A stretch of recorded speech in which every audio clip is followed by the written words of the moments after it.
आलो.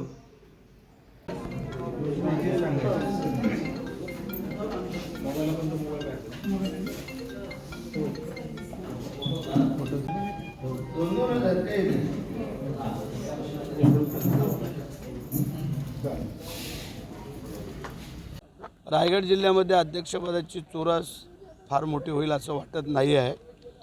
कारण निवडणूक झाल्यानंतर मग पुढचे काही गोष्टी ठरवता येतात. परंतु शेतकरी कामगार पक्ष आपण बोलतोय त्याप्रमाणे फार मागे गेलेला आहे.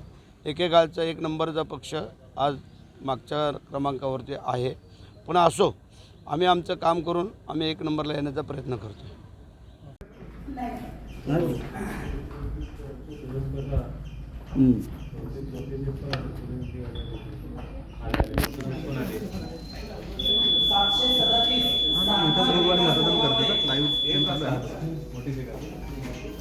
तर माझ्या मतदार बंधू बहिणी यांनी तर आधीच डिक्लेअर केलेलं आहे. फक्त किती मतांनी होणार त्याची आम्ही या ठिकाणी उत्सुकतेने वाट पाहतोय.